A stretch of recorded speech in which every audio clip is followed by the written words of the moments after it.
everyone, welcome back to a new video. Today I want to use the Pepples mold again. It's a tray mold and I think it's perfect for natural designs. So I've mixed my resin, I mixed the ultra cast resin and I'm starting mixing my colors. I'm using here the Magic Smoke. It's a grayish silver tone, a mica from Etta Art. Then I have a color that called Mocha. It's a wonderful brown tone. And then I have the Golden Beach. It's a mica from Petra Jungblut. So these are the three colors I want to use. And I need to stir them very well in my resin. When you use micas, please, you need to make sure that you really stir it very well. Otherwise, you have those particles from the mica powder in your resin piece. It sometimes happens to me as well, so that's why I'm saying this. You really need to be very, very accurate in mixing your powders. And look at those colors. I really adore them, and I think they match very well with each other. I love the combination of a grayish color together with brown and sort of cream color. I think it's a nice color combination. So there's my mold. And I'm pouring my clear resin, which I had still in the jar, on top or into my mold, so that the bottom of my mold is covered with the clear resin. And I just make sure I spread it out till it's really reaching every side of the resin piece of the mold. So that's what I'm doing. And then I'm taking my heat gun and I'm just popping some bubbles so they are gone from the surface.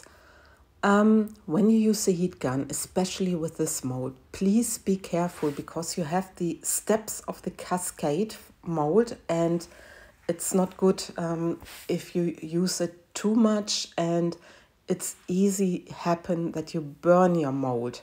So because I have still free silicone at the sides, I don't know if you can see it because my mold is not full.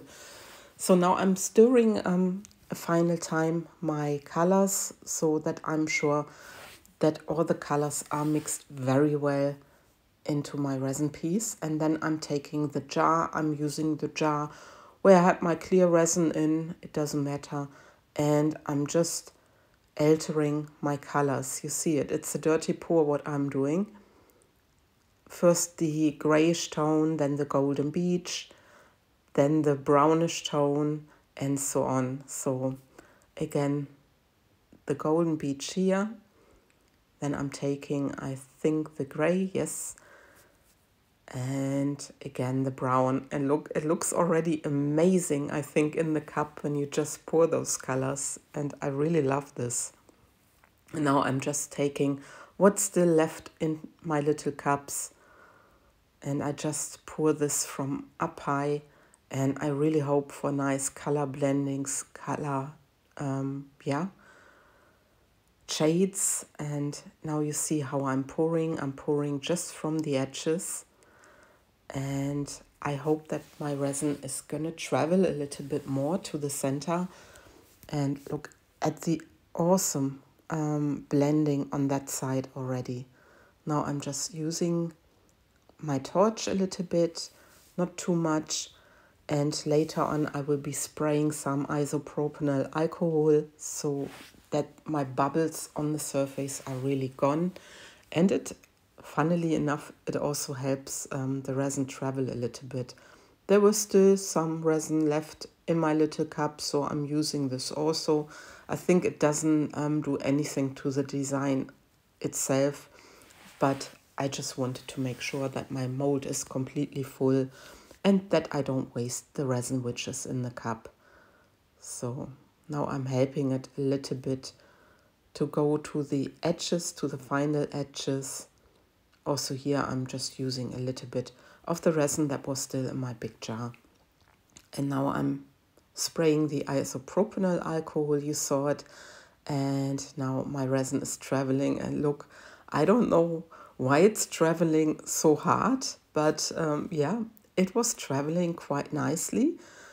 And I waited then a little bit, and then I decided also to use some pebbles. I had some pebbles from a sort of dollar shop here in Germany. I bought them in Germany, and I placed them into the center of my resin.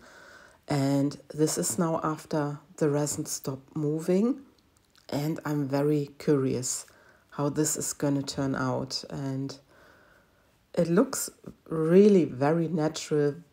The blending is very nice, and I'm so curious how it's on the other side.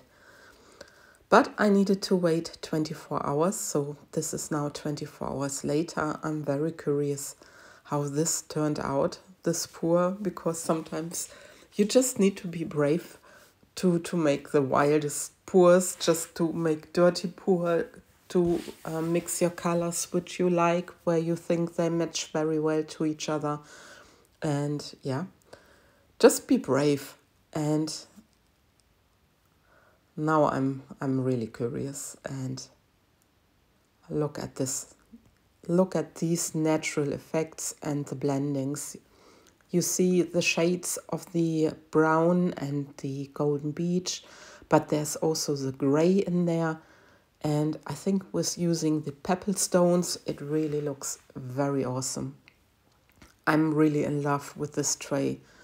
This is really also my color scheme. I really like to work with natural colors, more organic. And now you can really see the gray as well in this pour. There's a tiny teensy web effect in the center. And yeah, I was really mind blown. Do you say mind blown? My mind was blown away. Okay, with the final result, I love and leave you. I thank you for watching, and take care, guys. Bye bye.